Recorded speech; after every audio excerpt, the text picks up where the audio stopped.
Hello अस्सलाम वालेकुम, welcome to flavour fusion kitchen channel. आज मैं आपको आलू मटर गाजरों की flavourful tasty healthy recipe share करने जा रही हूँ। सर्दियों का मौसम आ रहा है, सर्दियों के मौसम में ये बहुत शौक से खाई भी जाती है, बनाई भी जाती है।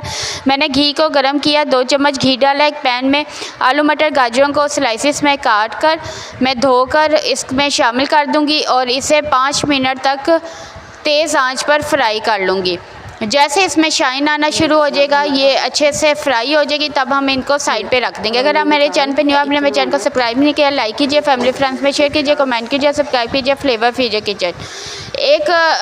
इसी पैन के अंदर एक बड़ा प्याज काट कर डाल देंगे, चुटकी भर नमक डाल देंगे ताकि ये गोल्डन ब्राउन हो जाए। जब गोल्डन ब्राउन हो जाएगा तब इसमें 1 चम्मच भरकर अदरक पेस्ट, 1 चम्मच ही लहसुन पेस्ट शामिल करके 1 मिनट के लिए फ्राई कर लेंगे।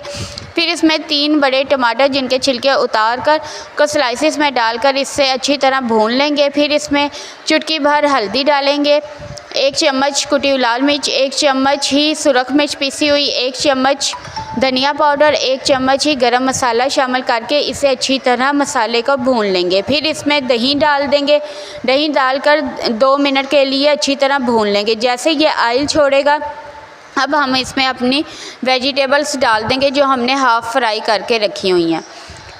इस तरह बहुत क्रिस्पी क्रंची बनेगी और फ्लेवरफुल हमारी रेसिपी बनेगी। अब जब ये भून जाएंगी 1-2 मिनट तक, तब इसमें हम 1 गिलास तकरीबन पानी डालेंगे, इससे ज़्यादा पानी नहीं डालना, और लो टू मीडियम आंच पर 10 मिनट के लिए रख देंगे ताकि हमारे आलू मटर गाजरें अच्छी तरह कुक हो जाएँ। फिर इसमें हम 4-5 सब्ज़ मिर्चें स्लाइसिस करके डाल देंगे और साथ धनिया शामिल कर देंगे। देखें कितनी प्यारी लुक आई है, कितने अच्छे से बन गया। अब हम इसमें फ्लेवर के लिए स्प्रिंग ऑनियन थोड़े से डालेंगे और अब हमारा आलू मटर गाजर की फ्लेवरफुल टेस्टी रेसिपी तैयार है। देखिए कितनी प्यारी लुक आई है। अब मैं इसे सर्विंग बाउल में शिफ्ट करके दिखाती हूँ। अगर आपने मेरी वीडियो को पसंद किया, लाइक कीजिए, फैमिली फ्रेंड्स में शेयर कीजिए, कमेंट कीजिए, सब्सक्राइब कीजिए फ्लेवर फ्यूजन किचन, और साथ में बेल आइकन को भी हिट कर दीजिएगा ताकि आने वाले वक्तों में ऐसी बहुत सी टेस्टी रेसिपी मिलती रहे। सर्विंग बाउल के अंदर डालकर हम गार्निश करेंगे धनिया से। Thanks for watching.